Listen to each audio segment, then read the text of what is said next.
This isn't your typical X-Men movie. It's not just about Magneto versus the X-Men. It's a movie about redemption and about hope. This is a movie that transforms a younger, lost, and drug-induced Charles Xavier Don't want your future into the Professor X we know him as today. Look for your future.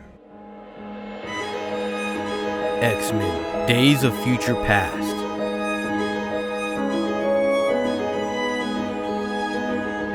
Sequel to X-Men First Class and sort of a prequel semi-reboot of the original X-Men franchise. The X-Men return with some of our favorite actors from both the First Class franchise and the original series, including James McAvoy, Michael Fassbender, Nicholas Hoult, and Jennifer Lawrence, along with Elliot Page, Iceman, Storm, Colossus, Hugh Jackman, Sir Patrick Stewart, and Ian McKellan, who I think is the last time we've seen them together on the big screen. Their performances as Magneto and Charles Xavier is iconic on the big screen, and their interpretations are what set my idea of these two characters when I was younger. The first scene we see Wolverine back in the 1970s is badass and awesome.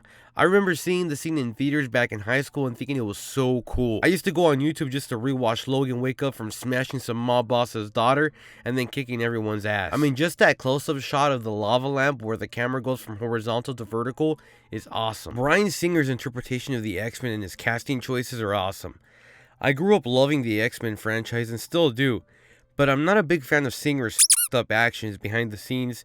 But this is a review about X-Men Days of Future Past, not on Bryan Singer, so let's get back to the movie. In this movie, we're introduced to a lost and broken Charles Xavier after the events of First Class and the Vietnam War. If I'm not mistaken, McAvoy took inspiration in Al Pacino's look in Serpico to interpret this drug-induced Xavier. I thought it was awesome seeing Wolverine guiding Charles Xavier back to his fullest potential. It brings full circularity to the character dynamic we saw in the first X-Men movie. I also enjoyed how the movie connects real-life historical events into the movie. The assassination of Kennedy, for example, or the presence of Richard Nixon in the movie. In First Class, the Bay of Pigs was a big part of the story. I enjoy when superhero stories connect real-life events or issues and interpret them on the big screen. I also enjoyed how this movie explores the broken relationship with Charles and Eric. These two characters were once colleagues who respected one another, but fell apart due to their different ideals. In Days of Future Past, we see the relationship between these characters in shambles. Eric almost crashes the jet plane they're riding on in a heated argument, and all Charles does is angrily storm off into the cockpit. Talk about immature old men. I mean,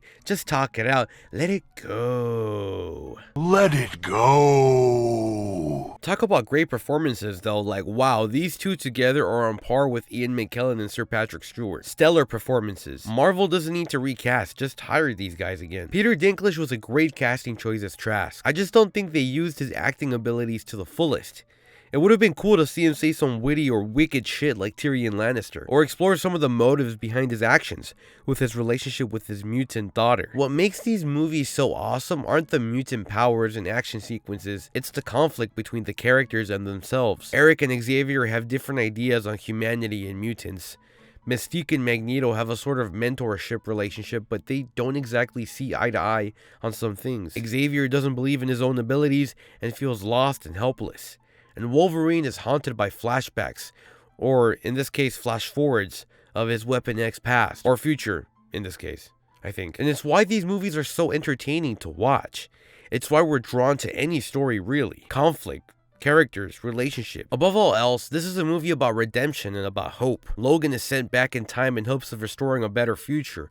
The Charles from the past has lost his way, but only after speaking to his older, wiser self does he realize that hope and humane, noble pursuits are worthwhile, not the path of destruction Eric is leading down towards. That being said, Magneto isn't wrong though. He's only trying to protect himself and mutants from the persecution of mankind, especially after his speech at the end of the movie. I was ready to switch sides and join the Brotherhood, except his methods are too violent, which only create more violence. I always thought the end of the movie was like a reboot of the franchise, that we could finally get a new X-Men movie with the original cast all back together. That's what I thought with how Logan wakes up in the future with Xavier, Jean Grey, and Cyclops all alive. I always hoped these actors would get back together. Maybe they will with Disney's Marvel, but maybe that's just wishful thinking. I mean, I don't understand. They shouldn't recast the X-Men. They have a great cast already. All in all, I've always enjoyed Days of Future Past and have always considered it a top tier X-Men movie. Now I just need to check out the comic. If you enjoyed this video, consider liking and subscribing. I'll be posting more videos like this one. Before I go, this is just a reminder to breathe. Don't let other people's insecurities affect you. You're better than that. My name name is Charles, and I don't want your future. Way too faded in the confines of my room.